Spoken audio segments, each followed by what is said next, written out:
नमस्कार, आप सभी का बहुत बहुत स्वागत है। आप देख रहे हैं सबसे बड़ा सवाल और मैं हूं आपके साथ परवीन शेख। दिल्ली विधानसभा चुनाव के नतीजों को लेकर काउंटिंग शुरू हो चुकी है। टीवी स्क्रीन सज चुके हैं और सभी को दिल्ली विधानसभा चुनाव के नतीजों में काफी दिलचस्पी है। और अब से कुछ देर बाद दिल्ली की सियासी तस्वीर क्या होगी ये पूरी तरह से साफ हो जाएगा। लेकिन उससे पहले आम आदमी पार्टी और बीजेपी दोनों ही अपनी जीत का दावा कर रही हैं और किसके दावे में कितना दम है ये भी अब से थोड़ी देर बाद पता चल जाएगा। लेकिन रुझान आगे जो हैं वो शुरू हो चुके हैं और इसी पर ज्यादा चर्चा के लिए मेरे साथ जुड़ चुके हैं कैपिटल टीवी के editor in chief doctor Manish Kumar. Sir, आपका स्वागत है, बहुत बहुत धन्यवाद।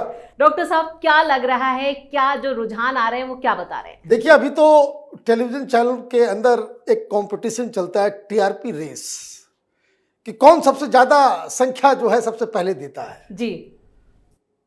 इसलिए अभी बिल्कुल ध्यान मत दीजिए कि किस चैनल पे कितना आंकड़ा चल रहा है।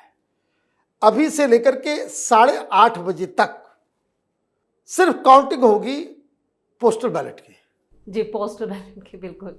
फिर उसके बाद ईवीएम को लेकर के लाया जाएगा और उसके बाद ईवीएम की काउंटिंग शुरू होगी। तो ईवीएम की काउंटिंग आपको 9 बजे के आसपास से जो है वो मिलनी शुरू हो जाएगी। पहली चीज कोई समझ लीजिए। लेकिन उसमें भी रेस होता है।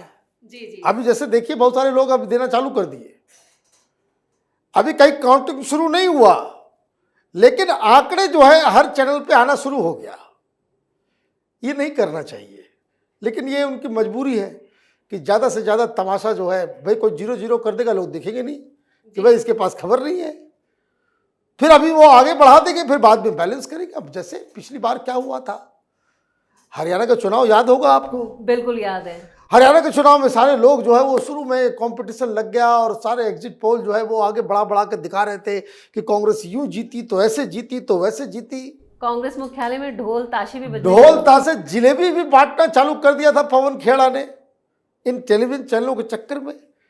तो आज बीजेपी ऐसी गलती ना करे, ना ही आम आदमी पार्टी वालों को ये गलती करना चाहिए। फिर क्या हुआ आखिर में? तो जो चैनल का जो रुख है अपना, जैसे न्यूज 24 वाले जी, और 72 पहुंचा दिए थे कांग्रेस पार्टी को हरियाणा में। 90 में से 72 है ना, कि भाई वो तो क्लीन स्वीप हो गया। और ये नाचने लग गए, उसके जो एंकर वेंकर सब लोग जो है वो सब नाचने लग गए। उसी तरह से एबीपी में लोग जो है वो नाच रहे थे। डॉक्टर साहब, दिल्ली विधानसभा चुनावों को लेकर लोगों में इतनी दिलचस्पी क्यों है? क्योंकि 70 भी जो सीटें हैं वो भी मात्र 70 है, लेकिन उसके बावजूद, और जो पूरी तरह से पूर्ण राज्य भी नहीं है। देखिए, बिल्कुल आपने बिल्कुल सही सवाल किया। तो हरियाणा का तो हमने केस बता दिया। दिल्ली में क्यों इंटरेस्ट है? दिल्ली में इंटरेस्ट इसलिए है कि मीडिया के अंदर जो वामपंथियों का गिरोह है,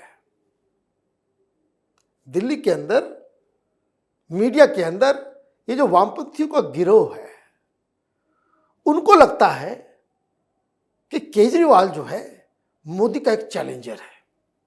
अभी देखिए, बहुत सारे यूट्यूबर, वो मोदी को हेट करने वाले लोग, ये रवीश कुमार, अजीत अंजुम, ये अभिसार शर्मा और ये सारे लोग सुबह से दुकान खोल के बैठे हैं अपने। अरे दुकान तो वो खोलेगी।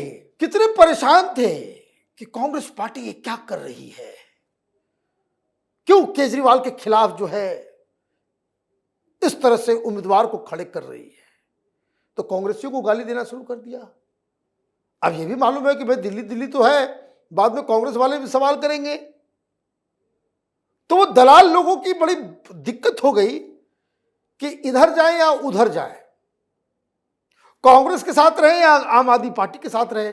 लेकिन डीप डाउन क्या है? They hate Modi, they hate BJP. तो वो जो है वो उनको लगता है कि ये एक आदमी है जो केजरीवाल मोदी को हराने वाला, मोदी को हरा सकता है। तो मोदी तो जीत गए, तब क्या करेंगे ये? केजरीवाल की भी ये महत्वाकांक्षा रही है। महत्वाकांक्षा नहीं, पैसा है। टीवी पे इसलिए नजर आता है क्योंकि वो 500 करोड़ रुपए जो है अलग करके रखता है टेलीविजन चैनल को देने के लिए। भाई देश में 30 चीफ मिनिस्टर है, फुल फ्लेजेड। कभी आपने उसके किसी का प्रेस कॉन्फ्रेंस लगातार 3 दिन तक कंटिन्यूअस सुना है? ये ट्वीट कर देगा तो हेडलाइन बन जाता है, झूठ बोलेगा हेडलाइन बन जाएगा। सब पैसे के दबाव में, सब पैसे के दबाव में। वो मीडिया को कैसे गुलाम बनाया जाता है वो केजरीवाल जानता है। अभी दिल्ली के हाथ से, दिल्ली से सत्ता जाएगी, आप देखिए यही मीडिया केजरीवाल के खिलाफ क्या क्या करना शुरू कर देगा। भाई आपने कहीं देखा कि भाई कुछ ग्राउंड रिपोर्टिंग?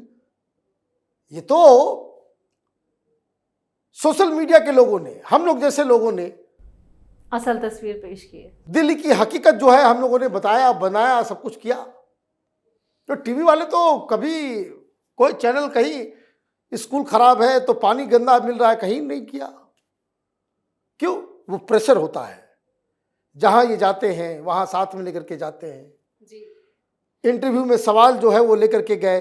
तो मीडिया इनको basically, Arvind Kejriwal is nothing but is a creation of media. Media को ये पैसे देता है, मीडिया इसका चेहरा चमकाता है और चेहरा चमकता रहता है।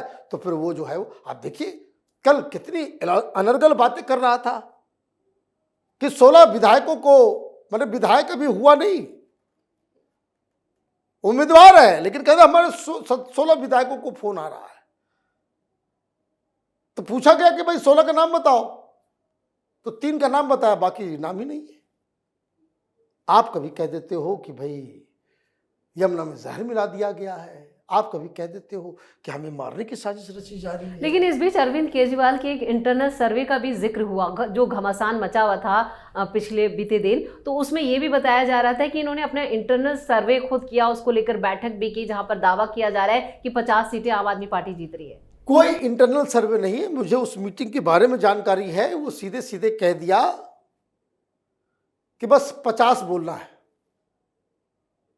वहां कोई मीटिंग नहीं होती, ये एक रणनीति, वहां मोनोलॉग चलता है। अभी आप देखिएगा कि केजरीवाल की संख्या जैसे घटेगी तो ये हंगामा शुरू कर देगा कि इलेक्शन कमीशन बायस्ड है, हमारे खिलाफ ये हो गया, काउंटिंग में गड़बड़ी हो रही है तो वो गड़बड़ी हो रहा है। कल मीटिंग में यही डिसाइड हुआ है कि कैसे बवाल करना है, दिल्ली कैसे बवाल करना है। इस आदमी को, ये सत्ता लोलुप व्यक्ति है। He is a power hungry man. Without power he cannot survive. तो जाते जाते आप देखिए, भाई आप बताइए कल क्या चल रहा था दिन में चला रहे थे भाई केजरीवाल के घर में एसी भी गई। अरे उसका घर है, वो किस हैसियत में रह रहा है वहां पे? वो आम आदमी पार्टी के एमपी का घर है, सरकारी निवास है एक एमपी का, उसमें घुसा के बैठाए हुए उसको। कोई दूसरा है सरकारी आदमी अपना घर किराया लगा दे, दूसरे को किसी को रहने दे जाए तो उसके ऊपर केस मुकदमा हो जाए। ये ब्रेजन तरीके से नियम कानून को जो है जूते मार के रखता है, और देश की जनता और देश की सरकार, सुप्रीम कोर्ट, हाई कोर्ट, ये सब मूक दर्शक बनी हुई रहती है। तो ये जो गंदगी फैलाता है, उस गंदगी को फैलाने में जो प्रोटेक्शन देने वाला काम जो है वो राजनीतिक मजबूरी की वजह से पॉलिटिकल पार्टीज, बीजेपी हो चाहे कांग्रेस हो चाहे कोई भी हो, केंद्र सरकार हो, एलजी हो, हम न्यूट्रल दिखना चाहते हैं। इस चक्कर में सुप्रीम कोर्ट हो या हाई कोर्ट हो, ये ढील दे रहा है, ढील दिया जाता है इसको। और मीडिया जो है आर्थिक पैसे के चक्कर, ये सबको जानता है कि किसको कहां किसकी क्या मजबूरी है, उस हिसाब से ये लोगों को टोपी पहनाता है। This is his politics. भाई सीएजी तो नहीं आया ना जी, वो बताया भाई कौन सा हिसाब से जहर कहाँ मिलाया गया, क्या हुआ नहीं हुआ। अरे गिरफ्तार करके जेल में डालो उसको, तो अपने आप अगली बार से बंद कर देगा। और जब ये घिरेगा तो थूक फेंक के चाटने में एक्सपर्ट आदमी है, तो माफी मांगेगा पैर पकड़ के। कोई केस कर देगा कि भाई डिफेमेशन, क्रिमिनल डिफेमेशन केस जिसमें जेल होता है 2 साल की, बस सीधे जाकर के पैर पकड़ के माफी मांग लेगा। अगर केजरीवाल आज दिल्ली से जाते हैं तो उसके बाद उनके लिए कितनी कितनी चुनौतियां सामने खड़ी हैं? देखिए बहुत सारी चुनौतियां शुरू हो जाएगी। आम आदमी पार्टी का सर्वाइवल का मामला हो जाएगा। कांग्रेस पार्टी उसको इंडी गठबंधन से बाहर करेगी, पार्टी के अंदर टूट फूट होगा, कितने लोग जीत के आते हैं, क्या होता है नहीं होता है, वो तो अभी जब सारे आंकड़े आ जाएंगे तो उसके ऊपर मैं बातचीत करूंगा। अगर ये हार गया तो पॉलिटिकल सर्वाइवल इसके लिए एक बहुत बड़ी मुसीबत बन जाएगी।